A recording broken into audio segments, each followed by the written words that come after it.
दिवसापासून आपल्या डोकेगावच्या मध्यवर्ती ठिकाणी असलेल्या कृषी विभागाच्या जवळपास 42 एकर जमिनीवर काही लोकांनी त्या ठिकाणी बळजबरीने घुसून तिथल्या कृषी विभागाचे आपले अधिकारी जे तिथं कार्यरत होते, जी नर्सरी तिथं चालत होती, जे आपल्या तालुक्यातील आपल्या जिल्ह्यातील बरेच लोक त्या ठिकाणी फळरूप वाटिकेमध्ये हे घेण्यासाठी आपले रोपं घेण्यासाठी त्या ठिकाणी येत होते आणि ही सगळी प्रक्रिया त्या ठिकाणी जवळपास कृषी विभागाची 51 लाखाची कोटभर रुपयाची उलाढाल या नर्सरीच्या माध्यमातून या आपल्या कृषी विभागाकडनं आपल्या गावात त्या ठिकाणी होत होती।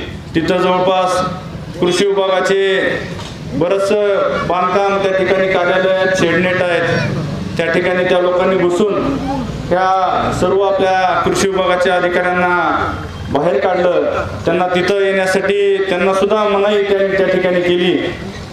या मागच्या काळामध्ये कृषी विभागाने, पोलीस विभागाने आणि महसूल विभागाने त्या ठिकाणी एक 3-4 महिन्यापूर्वी संयुक्त कारवाई केली आणि ह्या लोकांना त्या ठिकाणून बाहेर काढलं। पण परत 2-3 दिवसानंतर हे लोक परत त्या ठिकाणी अनधिकृतपणे गेले आणि आज पण त्या ठिकाणी आहेत। आम्ही सुद्धा वारंवार कलेक्टर साहेबांपाशी बैठक त्यांना घेऊन आम्ही बोलून घेतली, त्यांना समजून सांगण्याचा प्रयत्न केला की बाबा गाववाले हे काय तुमच्या विरोधात नाहीत, तुम्ही सुद्धा डोकेगावचे नागरिक आहेत, आम्हाला सुद्धा तुमच्या भावना कळतात, पण तुम्ही शासनाच्या तुम्हाला ज्या विविध योजना आहेत त्या योजनेच्या माध्यमातून तुम्ही त्या ठिकाणी शासनाला जमीन घेण्यासाठी सुद्धा शासनाने त्यांना पैसे उपलब्ध केलेले आहेत किंवा त्यांच्या पायावर उभारण्यासाठी वेगवेगळ्या त्या विभागामार्फत त्यांना योजना आहेत। तुम्ही कलेक्टर साहेबांना तुम्ही जमिनीची मागणी करा, त्यांनी जर तुम्हाला अधिकृतपणे जमीन जर दिली तर त्या आम्ही त्याचं निश्चितपणानं स्वागतच करू। तुम्ही असं काय समजायचं कारण नाही की गाव तुमच्या विरोधात आहे। हे फक्त आम्ही गावकरी ही जी प्रवृत्ती आहे, बळजबरीने तुम्ही त्या ठिकाणी दंडमशाहीने घुसलात, त्या ठिकाणी अधिकाऱ्यांना बाहेर काढलं, कुणाही गावकऱ्यांना सुद्धा तिथे येण्यासाठी तुम्ही मजाव करताय, हे चुकीचं आहे। आणि ह्याच्या निषेधार्थ आज आपल्या डोकी गावाच्या वतीने गेल्या 2-4 महिन्यापासून आपण त्या ठिकाणी प्रशासनाला वेगवेगळ्या निवेदन त्या ठिकाणी देत होतो। कृषी विभाग असतील, कृषी अधीक्षक असतील, जिल्हाधिकारी महोदय असतील किंवा आपले SP मॅडम असतील किंवा आपले डोकी पोलीस स्टेशनचे API साहेब असतील, या सगळ्यांना आम्ही वेगवेगळ्या माध्यमातून वेळोवेळी भेटलो आणि त्यांना सांगितलं की साहेब हे चुकीचं होत आहे, आमच्या गावामध्ये बरीचशी शासनाची जमीन आहे, तेरणा कारखान्याची तर 400-500 एकर जमीन आहे, ह्या चुकीच्या पद्धतीनं जर अशी प्रथा पडली तर त्या ठिकाणी ह्या जमिनीचं संरक्षण करण्यामध्येच आमच्या गावकऱ्यांचा सगळा वेळ तिथं जाईल, त्यामुळे ह्याला त्वरित आपण त्या ठिकाणी आपण ॲक्शन घ्यावी आणि याचा बंदोबस्त आपण त्या ठिकाणी करावा, अशी स्वरूपाची मागणी आम्ही त्या ठिकाणी केली। आणि आज आपला ह्या डोकी गावच्या बंदच्या हाकेला आपल्या सगळ्या व्यापाऱ्यांनी त्या ठिकाणी बंदमध्ये सहभागी झाले। या बंदला त्यांनी आपला पाठिंबा जाहीर केला। आपले गावातील सुद्धा बरेच मित्र, वयोवृद्ध मंडळी असतील किंवा तरुण मित्र असतील, नेते मंडळी असतील, या ठिकाणी या बंदमध्ये शासनाचा सुद्धा त्या ठिकाणी निषेध व्यक्त करतो की शासनाने गेल्या 5-6 महिने ही सुद्धा कालावधी खूप झाला, त्या 5-6 महिन्यात सुद्धा ह्या बराच आपली 40 एकर या जमिनीमध्ये जे पारधी समाजाने अतिक्रमण केलंय तो काढण्यात यावं म्हणून आज डोकीतील सर्व गावकरी, व्यापारी, नागरिक हे सर्व इथं जमलेले आहेत। या सर्वांचे मी इथं जमल्याबद्दल आभार मानतो, कारण की एक चांगल्या कामाला तुम्ही इथं हातभार लावण्यासाठी आपला वेळात वेळ काढून इथं आलेले आहेत। कारण की कुठली बी क्रांती करण्यासाठी माणसाने वेळ काढला पाहिजे, त्याच्यासाठी योगदान दिलं पाहिजे आणि झटलं पाहिजे। कारण की आपला देश स्वतंत्र झाल्यानंतर आपल्या काय गावाला जमीन नव्हती, शाळेला किंवा शाळा नव्हता, अगर ठाणं बारकं होतं तेव्हा काय नर्सरी नव्हती, तेव्हा काय आपल्यात कारखाना नव्हता, आपल्यातल्याच नागरिकांनी कारखाना आपल्यात आणला तात्याने, त्यामुळे 500 एकर जमीन दिली। डोकीला काहीतरी एखादं मोठं युनिट येईल, लोकांना रोजगार निर्मिती होईल। त्याच्यानंतर आपल्याकडे बीज प्रक्रिया केंद्र आलं, त्याला 5 एकर जमीन दिली, फळरोपे वाटिका आली, त्याच्यासाठी बी आपल्यातल्या शेतकऱ्यांनी मन मोठं करून 40 एकर जमीन दिली। आज शाळेसाठी 5 एकर जमीन दिली।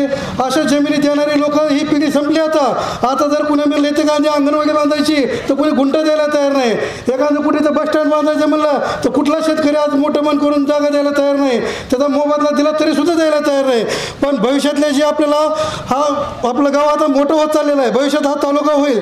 तालुका झाल्यानंतर आपल्याला जर इथं तालुक्याचे कार्यालय आले तर ह्या शासनाला कुणी शेतकरी आता जागा देणार नाही. शासनानं ही त्यांची शासनाची जागा सांभाळावी लागेल, राखावी लागेल.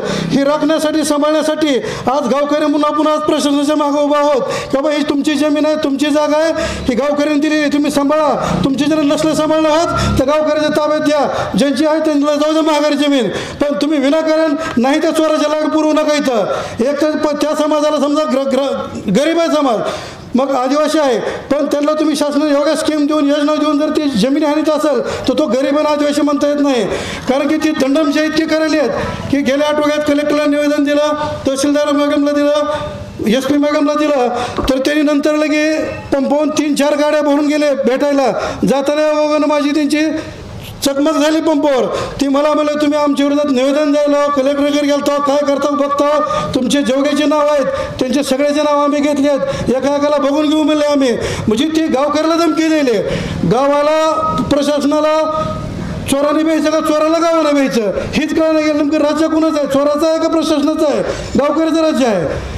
कारण की त्यांना जर भिवून आपण घरात बसायचं म्हणलं तर नर्सरीची जागा आणली, उद्या ती बाजार मैदान आणतील, उद्या शाळा बंद पडली, कारखान्याची आपली जिल्हा परिषद ती जागा आणतील, पालिश टाकी शाळा बंद पडायच्या मार्गावर तिथं घुसतील, उद्या इथल्या बी शाळेत घुसतील, विद्यार्थ्याला म्हणतील हो बाहेर आम्हाला धरायची जागा.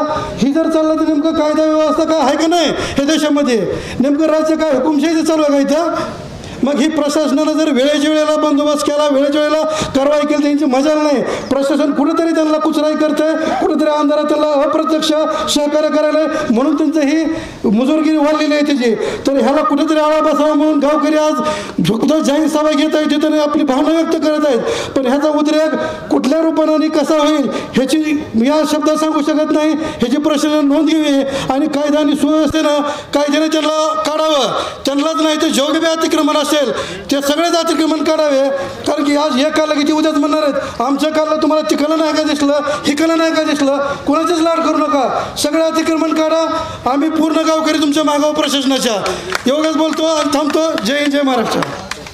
आपल्या डोकीतील मराठवाड्यातील नंबर 1 नर्सरी त्याच्यावर अतिक्रमण आपल्या गावातल्या विशिष्ट समाजाने लोक अतिक्रमण केलेलं आहे. आता इथं सगळ्या पक्षाचे सत्ताधारी, विरोधक म्हणजे सगळे पक्ष चालवणारे कार्यकर्ते इथं बसलेले आहेत. हे अतिक्रमण केलं हे सगळ्याला दिसतंय. आता त्याला उपाय काय करायचा हे काय कुणी थोडं सांगितलेलं नाही. मला जी थोडं सुचतं तेवढं मी सांगतो. हे सगळे नेते मंडळी आहेत, आपले गावकर्ते आहेत इथं उभारले बसलेले. त्यांना एक मी सांगतो सगळ्यांनाच, बाबा एक ग्रामसभेमध्ये ही ठराव घ्या आणि ग्रामसभेमध्ये ठराव घेऊन शासनाला पाठवा की बाबा ही तुमची मालमत्ता तुम्हाला जर सांभाळणं होत नसेल तर आमच्या ग्रामपंचायतच्या ताब्यात द्या. आम्ही ग्रामपंचायत म्हणजे आपले ग्रामपंचायत आम्ही गाववाले सांभाळू.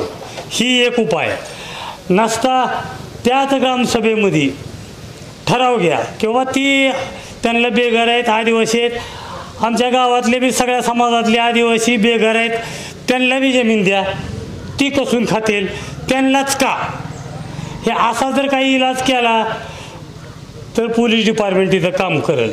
आणि पोलीस डिपार्टमेंट काम करताना एक पोलीस 1000 पोलीस माणसाला हँडल करू शकतो. मग ही आहेत किती माणसं अतिक्रमण करणारे आणि आपल्या इथं स्टाफ किती आहे?